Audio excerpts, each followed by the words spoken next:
Hi, in this video, don't skip any part. Important steps to get the job done. Open the Instagram app. Now, click on your profile here. Then, click on this menu in the top right corner. Now, choose Settings here. Then, select Help.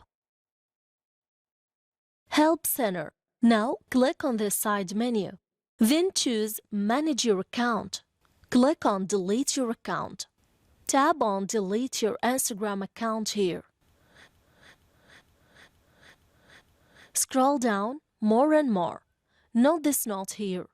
Again, click Delete your Instagram account. Now click on this menu. Then choose Mobile Browser Help. Scroll down until you reach to request the permanent deletion of your account.